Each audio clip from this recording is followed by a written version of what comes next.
Jackson always believed trust was the foundation of love, but one fateful night shattered everything he thought he knew. As the cracks in his marriage deepened, he was forced to make a decision that would change both their lives forever. Stay till the end of this video to uncover the shocking moment that turned a quiet husband's world upside down, and the drastic steps he took to reclaim his life after betrayal. You won't believe how this story unfolds. Before we begin this story of love and betrayal, take a moment to subscribe to my YouTube channel. We have a lot of unbelievable stories coming your way. Jackson had always prided himself on being a calm and composed man, a steady anchor in a world that often felt chaotic. Life was predictable, structured, and comfortable, just the way he liked it.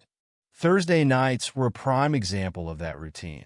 Megan, his wife of 7 years, would step out for her weekly girls' night out, and Jackson would embrace the solitude at home.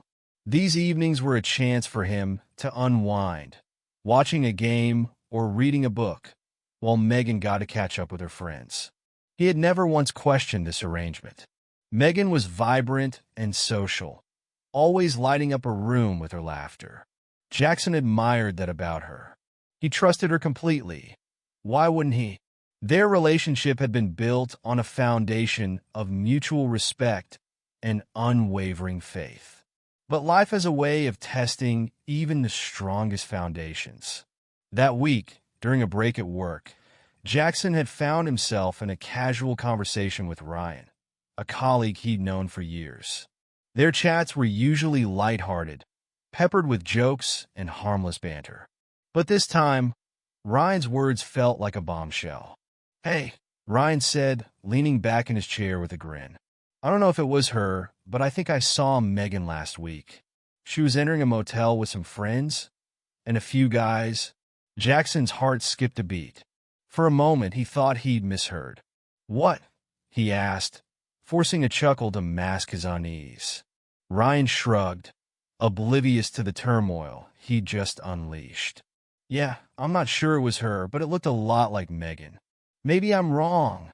The comment was delivered casually, almost carelessly, but it echoed in Jackson's mind like a thunderclap. He tried to brush it off, to laugh along and pretend it was nothing. But as he walked back to his desk, his hands shook. That night, he lay awake, staring at the ceiling as Ryan's words replayed in his head. He told himself it couldn't be true. Megan wasn't like that. She wouldn't betray him. But doubt has a way of creeping in, seeping through the cracks of even the most solid walls. Over the next few days, Jackson became a man divided. On the surface, he was his usual calm self, going to work, chatting with Megan, and maintaining the facade of normalcy. But inside, a storm raged. He couldn't stop thinking about Ryan's comment. What if it was true? What if Megan wasn't the woman he thought she was? Megan had mentioned earlier in the week that she was going out for a girls' night on Thursday. At the time, Jackson had nodded absent-mindedly, thinking little of it. But now, as the day approached, her words lingered in his mind like an echo he couldn't shake. By the time Thursday rolled around, Jackson had made up his mind. He needed to know the truth. Megan prepared for her night out as usual, humming a tune as she applied her makeup. She looked beautiful, radiant even, and Jackson felt a pang of guilt for doubting her.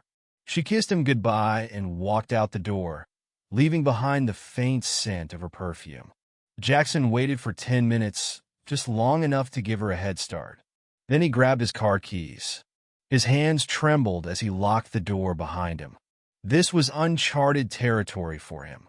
He had never followed Megan before, never felt the need to. But tonight, he couldn't ignore the gnawing suspicion in his gut. The drive to the bar was a blur. Jackson's mind raced with possibilities, each one more painful than the last. Maybe Ryan had been mistaken. Maybe this would all turn out to be a misunderstanding. Or maybe it wouldn't. He parked a block away from the bar, choosing a spot that offered a clear view of the entrance. His heart pounded as he watched people come and go, scanning the crowd for Megan. After a few minutes, he saw her.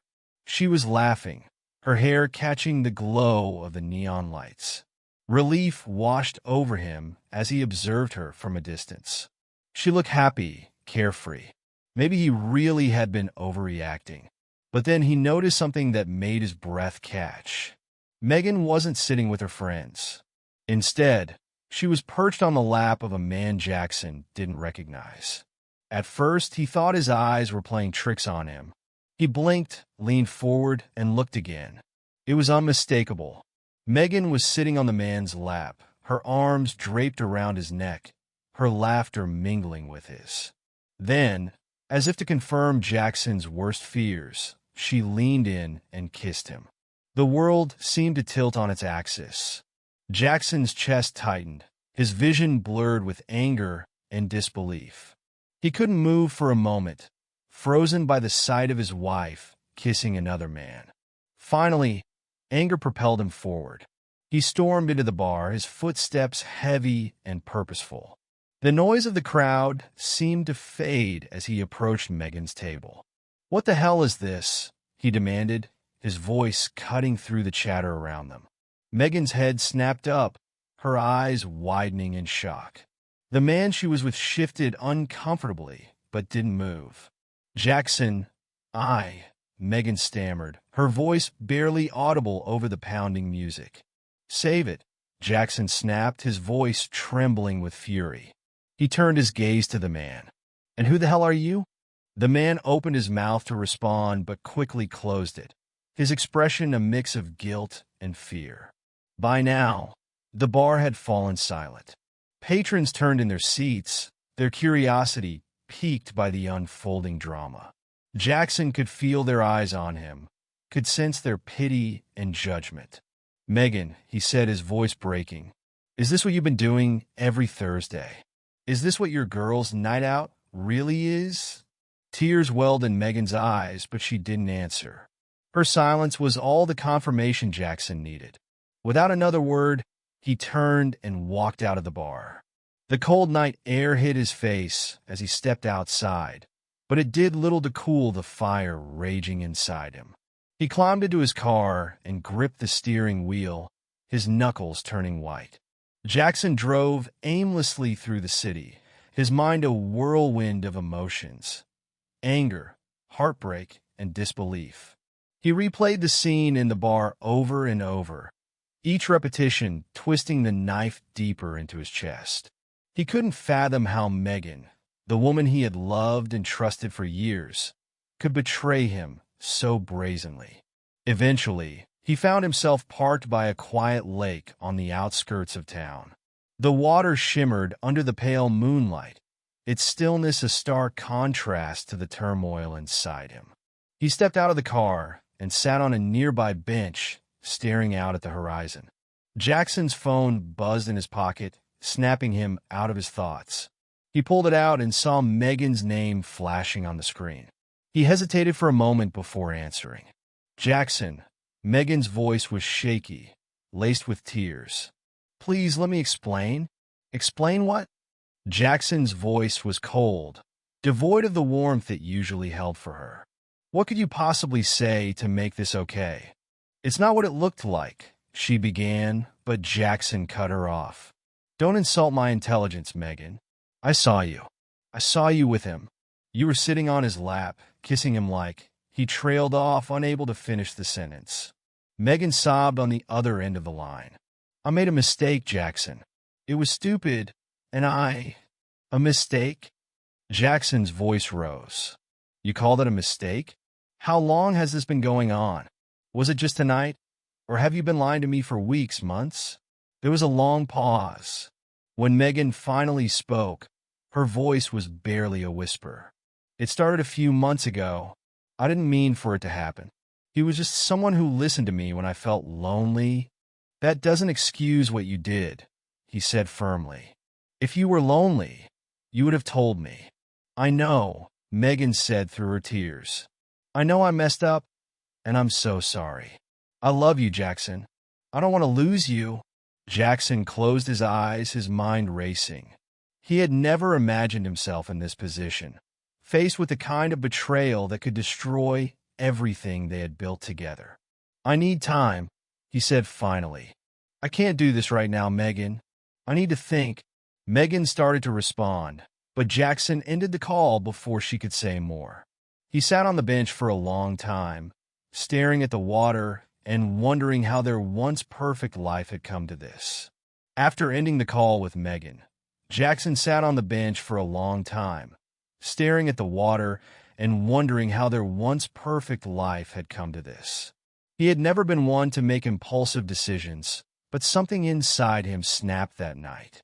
He dialed her number one more time, his voice cold and unyielding when she picked up.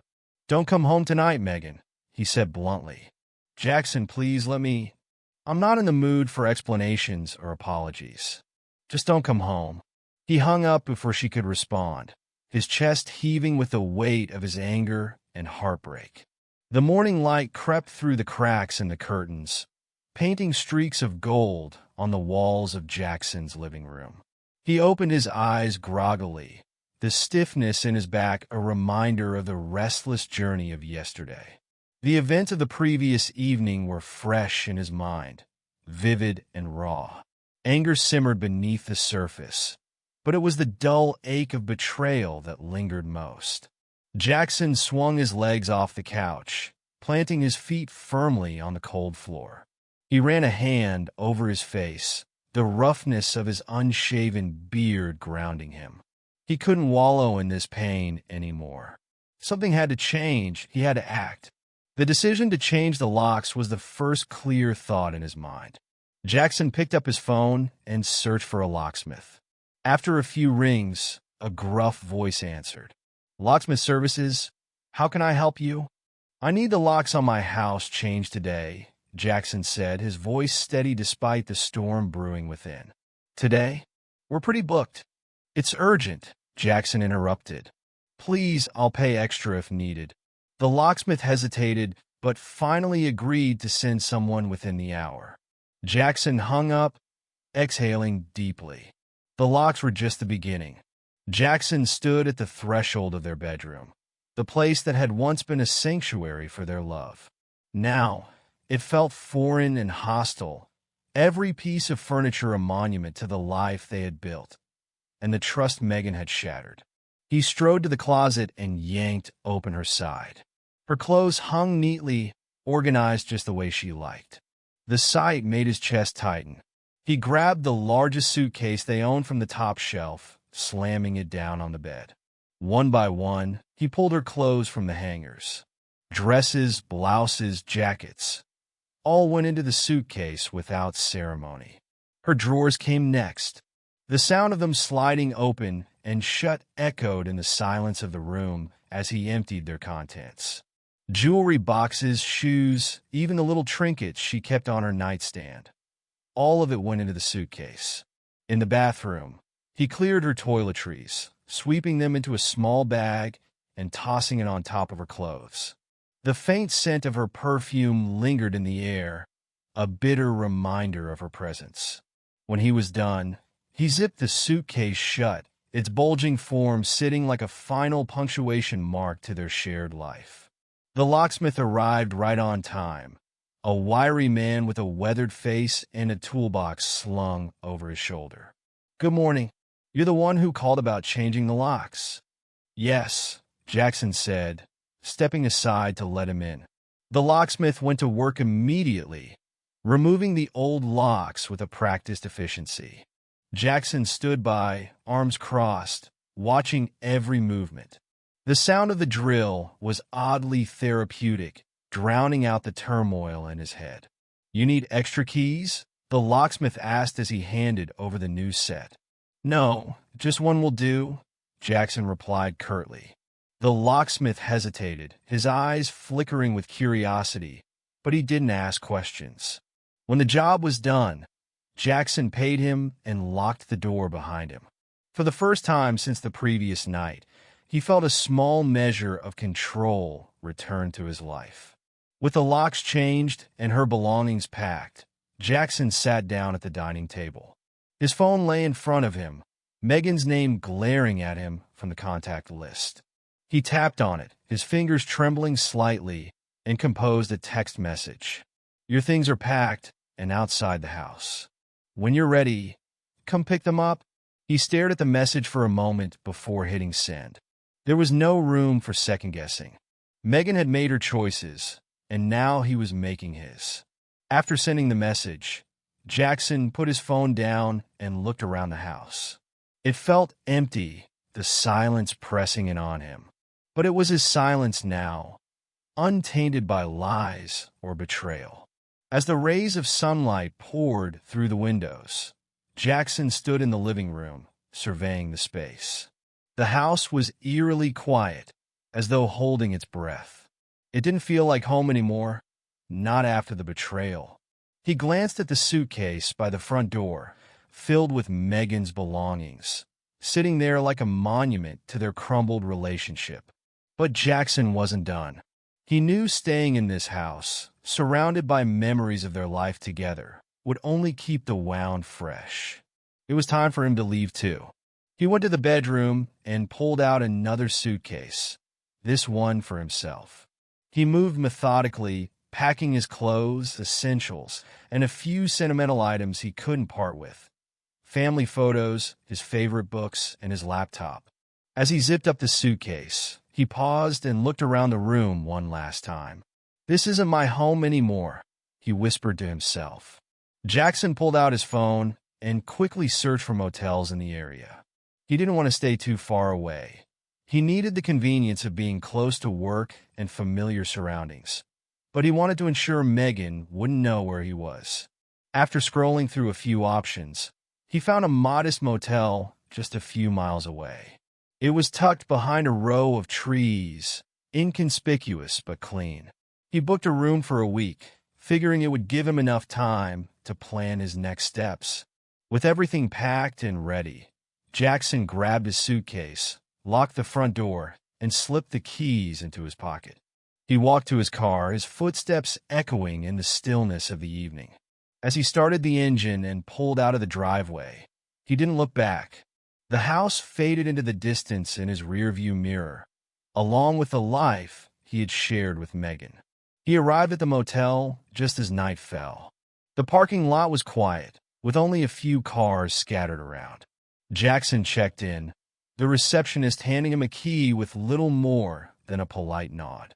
The room was small but cozy, with a queen-sized bed, a desk, and a television mounted on the wall. Jackson set his suitcase down by the door and sat on the edge of the bed, taking a deep breath. Megan wouldn't know where he was, and she wouldn't be able to reach him. For the first time in what felt like forever, Jackson felt a sense of control. Tomorrow, he thought, would be the beginning of something new. If you're enjoying this story so far, please hit the subscribe button and turn on the notification bell for more. Megan arrived at the house later that evening, feeling the familiar excitement of returning home after a night out with friends. She had spent the evening unwinding with her girls, laughing and chatting, putting aside the weight of the recent tensions between her and Jackson. But as she stood at the door, ready to unlock it, something felt different. She slid her key into the lock, but it wouldn't turn. Frowning, she tried again, twisting the key with increasing frustration. The lock remained stubbornly resistant. Confused, Megan took a step back and glanced at the door, then checked the key in her hand, wondering if it had somehow become worn. But it wasn't the key that was the problem. It was the lock itself. Her confusion quickly morphed into unease. That's when she noticed something strange. Her suitcase and bags were neatly stacked outside, right on the porch. Her breath caught in her throat, and a wave of anxiety swept over her. She approached the bags cautiously, her heart pounding. As she knelt to open them, she saw that they were filled with her clothes, everything she had left behind at the house. Jackson had packed her things. Her stomach twisted in a cold knot. The dread in her chest started to suffocate her as she looked up, hoping for some sign of life from inside the house. Megan immediately pulled out her phone, dialing Jackson's number. Her finger hovered over the screen, her breath shaky as she waited for the call to connect. She had no idea what was going on, but something was horribly wrong. The call went straight to voicemail. She dialed again, but again, nothing. Panic was setting in now. What was happening? Why would he do this? Her mind raced, replaying their conversation from the previous day. She thought everything had been fine. But now, standing on the porch with her life's belongings scattered in front of her, doubt gnawed at her insides. She checked her phone for messages, and then she saw it. Jackson had sent her a text. The words on the screen were sharp, final, and unyielding. Your things are packed and outside the house. When you're ready, come pick them up. Her world stopped. She stared at the text, reading it over and over, as if trying to make sense of it. Jackson was serious. Her stomach churned as the realization set in. She had lost him. In a daze, Megan sat down on the porch steps, staring at the packed bags before her. She didn't know what to do next. She tried to convince herself that this was some sort of misunderstanding, that Jackson was just angry and needed time to cool off. But deep down, she knew it wasn't. The night grew colder, and Megan remained in place, too paralyzed by the shock to leave. She glanced at the house, desperately hoping for some sign of Jackson, but nothing changed. The lights stayed dark, and the silence enveloped her like a suffocating fog. She thought about what to do next. Was it worth calling his friends? Were they going to help her? No. She had already tried to reach him, and the walls Jackson had put up around himself were impenetrable. He had moved on completely.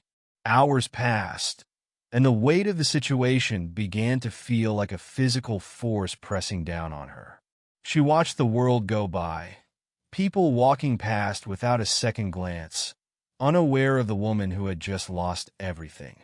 She didn't know how long she sat there, but eventually the cold was too much to bear. With no other options, she picked up her bags and called for a cab.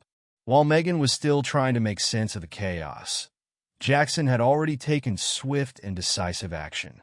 The following morning, after a restless night spent in a nearby motel, he got straight to work. The betrayal was still fresh, and he was determined to protect himself and start over. First, he called his lawyer to begin the divorce proceedings. Megan's actions with another man had left him shattered, but he refused to let her dictate the terms of his future. "I want this handled swiftly," Jackson instructed his lawyer. "I'm ready to settle, but I need to close this chapter and move on with my life." The lawyer assured him that they would begin preparing the paperwork and take all the necessary steps. Jackson's evidence of Megan's infidelity was clear, and it would certainly play a role in the divorce proceedings, particularly in the division of assets. After securing the legal side of things, Jackson moved on to the practical steps. He contacted the bank to separate their joint accounts, ensuring Megan no longer had access to his finances. He also reached out to the utility companies to transfer all bills to his name, effectively severing any remaining ties between their lives. Jackson had been calm for most of their marriage, a man who believed in loyalty and trust. But now, he was resolved to put the past behind him. He needed to rebuild his life and reclaim his peace of mind. Meanwhile, Megan found herself alone in a small, dimly lit hotel room. Her clothes and belongings were scattered around her, and she had no clear path forward. The weight of Jackson's actions settled over her like a heavy blanket. She had lost everything: the home they had built, the man who had loved her, and the life she had taken for granted.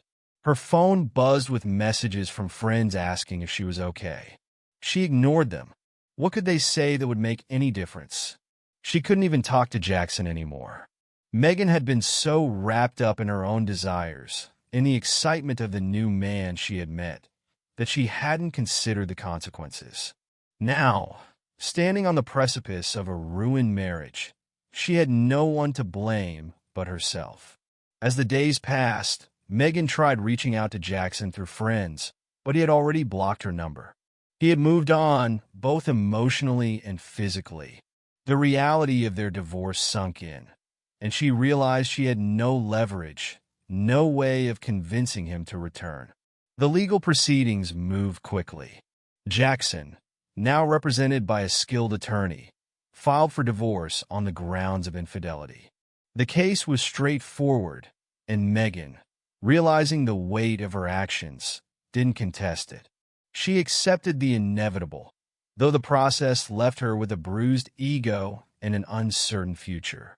Jackson continued to move forward with his life. The divorce was finalized within a few months, and he used the time to focus on his personal growth. He sought therapy to help him navigate the emotional aftermath of betrayal and began rebuilding his career. Jackson knew the road ahead would be challenging, but he was committed to forging a better path. If you're captivated by stories like this and want more gripping content, make sure to subscribe to my channel and turn on the notification bell. Don't miss out on more shocking stories coming your way.